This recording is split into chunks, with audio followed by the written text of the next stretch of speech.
नमस्कार बंधुगण मु संजय मु एसएन एजुकेशन चैनल को स्वागतम जनाऊँगी।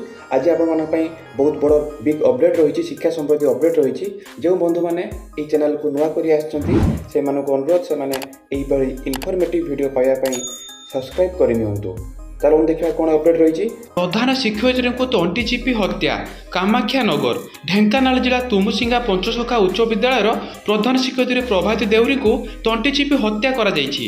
गुरुवार सकाळे तुमुसिंगा थाना गुनेईबिल ग्राम स्थित तांको घर ग्यारेज पाख स्टोर रु मृतदेह उद्धार होईछि।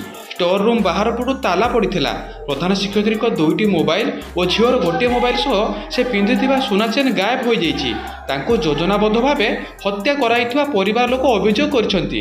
लोके अभियोग करी पुलिस 2टी स्वतंत्र टीम गठन करी छानबीन चलाइछि। दिनक पर मैट्रिक परीक्षा थिबा बेले प्रधान शिक्षयित्री मृत्यु जिले में चांचल्य खेलाई। हजिगलाणी ढगडमाली आईमा कहानी ओडिया रे अनेक कथा कहानी ढगडमाली अच्छी जहाँ भितर आम भाषार मौलिकता भरी रही थाए। साधारण लोकंक मुहरे पीढ़ी पर पीढ़ी गड़ी आसीथिबा ई सब ढगडमाली जेतिकी आमोददायक होइथाए समाज संस्कार रे सेभली साहाय्य मध्य करिथाए। जेमिति कि पत्नी को पति ढगरे कहिथाए भासी जाउथिलु मझी नई रे धरी आनिथिली तते टाकुआ गालरे माउंस लागिला जवाब देउछु मते। पुणी बड़ बड़ कथा कही बड़ीमा देखाइथिबा व्यक्ति प्रति कहा जाए ढाऊ ढाऊ ढाऊ बाजई ढोल बाहरे चिकण भितरे पोल। पुणी बहु प्रति शाशुर आक्षेप किछि जानी नाही मौन मुही रही थाए घर कोणरे घईता आगरे सकेई कांदे किछि देई नाही तुंडरे। जने अभावग्रस्त व्यक्ति सभी सामने देखई होई कथा हेउथबा बेले कहा जाए घरे न थाए लेंबू लुण बाहरे देखाए 3 तियण। लोक मुहरे भाषार मौलिकता बजाय रखा यही सब उक्ति महत्व रखे। ता छड़ा अनेक आईमा कहानी मध्य भाषा को बंचाई रखे। यही कहानी भितर रही थाए समाजर चित्र।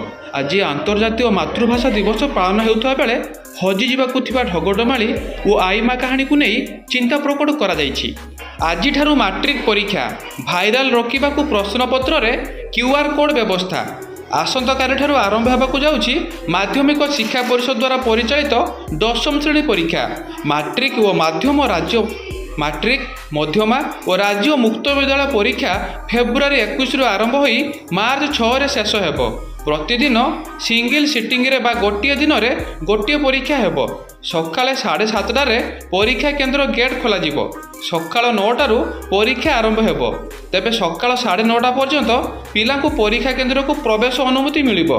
नोडाल सेंटर रु कड़ा सुरक्षा बलय मध्य प्रश्नपत्र स्थानांतर करा जाई सकाळ 8टा मध्य केन्द्र रे पहुंचिबो। मातृभाषा रे पाठ पढ़ा पई स्वतंत्र श्रेणी शिक्षक कौनसी विषय वस्तु को चिंता करिबा बुझिबा और शिखिबा पई भाषा हेउची मुख्य माध्यम। मातृभाषा रे शिक्षा ग्रहण कले शिशुर बौद्धिक विकास हुए ज्ञान वृद्धि हुए। अन्य भाषा शिखिबा को मध्य एही मातृभाषा सुजोग देइथाय। यह जातीय शिक्षा नीति 2020 कहूची राज्य में आसंता शिक्षा वर्ष एनईपी लागू हेबो। एथिपाई विद्यालय और गणशिक्षा विभाग प्रस्तुति आरंभ करिछि। मौलिक साक्षरता और संख्यागान को गुरुत्व दिया जाउछि। स्वतंत्र शिक्षक एथिपाई स्कूल रे नियोजित अछंती। प्रतिदिन एफएलएन क्लास मध्य हेउछि। केवल एतिकी नुहे सरकार निकट में स्वतंत्र भाषा शिक्षक नियुक्ति विज्ञप्ति प्रकाश करिसंती। उच्च शिक्षा रे मातृभाषा ओडिया रे पाठ्यपुस्तक मध्य प्रस्तुत कराइछि। एनईपी अनुसार स्कूल रे पाठपढ़ा स्थानीय भाषा रे हेबो। एहाकू उभय सरकारी और बेसरकारी स्कूल अनुसरण करिवे। मातृभाषा रे समस्त प्रकार पाठ्यपुस्तक उपलब्ध कराजिबो। मौलिक पर्यायर पिला माने भाषा सह संपर्कित हेबो। पाठपढ़ा उपभोग्य और आलोचनात्मक शैली रे पढ़ाजिबो। विधायक को कोटा बातिल कर मंत्री अनुधान करने को कहले बाचस्पति। आदर्श विद्यालय रे नाम लेखाइबारे प्रति विधायकंकर 2टी लेखाएं कोटा अछि। तांको सुपारिश रे प्रति वर्ष 2 जन पिला नाम लेखाई पारिबे।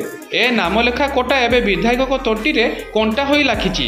एहाकू बातिल करबाकू विधानसभा रे दाबी होईछि। ए नै मंत्री विभागीय अधिकारी सह आलोचना करबाकू रूलिंग दैछंती बाचस्पति। गुरुवार शून्य काल रे ए प्रसंग उठाइथिले बीजेडी विधायक प्रताप केशरी देव। से कहिले आमे विधायक माने आदर्श विद्यालय रे नाम लेखाइबाकू 2 जनक नाम सुपारिश करूछु। 20 जनक पाखरे अप्रिय हेउछु। केंद्र सरकार जेभଳି केंद्रीय विद्यालय सांसद कोटा बातिल करिसेंती सेहिभଳି राज्य सरकार आम कोटा बातिल करंतु। +2 परीक्षा प्रश्नपत्र रे ओडिया अस्मितार झलक। वार्षिक परीक्षार प्रश्नपत्र रे ओडिया अस्मितार झलक देखिबाकू मिलिछि। एहाको बुद्धिजीवी स्वागत करिसेंती। ओडिया अस्मितार अखंडताको अक्षुण्ण रखिबा पई एक प्रतिबद्धतार दृढ़ स्वर उत्तोलन करी आज ओडिशा रे जो नूतन सरकार गठन होई पारिछि ताहा कार्य सफल प्रश्नपत्र रूपायण करने +2 प्रश्नपत्र आभास मिलुछि। पूर्व वर्ष रे +2 वार्षिक परीक्षार मातृभाषा ओडिया MIL प्रश्नपत्र रे लेखा जाउथुवा स्थले चलित वर्ष प्रश्नपत्र रे किछि परिवर्तन देखा जाइछि। शुद्ध ओडिया रे आधुनिक भारतीय भाषा बोली लेखा जाइछि। इंग्राजी रे लेखा न जाई ओडिया रे कला विज्ञान वाणिज्य आदि लेखा जाइछि। टर्न ओभर परिवर्ते ओलटांतो बोली प्रश्नपत्र रे दृश्यमान हेउछि। पूर्व प्रश्नपत्र गुड़िकर प्रच्छद पृष्ठाटी प्रायतः इंग्राजी भाषा लेखा जाउथुवा स्थले चलित प्रश्नपत्र रे निश्चित भाव में केवल ओडिया रे मातृभाषा लेखा थिबारु ओडिया अस्मितार झलक देखिबाकू मिलिछि। आज न्यूज अपडेट एतिक समाप्त होउछि। आपण मानक न्यूज अपडेट केमिति लागला निश्चित कमेंट माध्यम रे जणाइबे। आ जो बंधु माने एई चैनल को नुआ करी आछथि सेमानकु अनुरोध सेमाने सब्सक्राइब करि दियंतु, कारण एई चैनल माध्यम रे जो इनफॉर्मेटिव वीडियो आसीबो आपण माने सर्वप्रथम पाई परिबे। आज मु रहउछि संजय। भगवान समस्तंकर मंगल करंतु। जय जगन्नाथ। वंदे उत्कल जननी।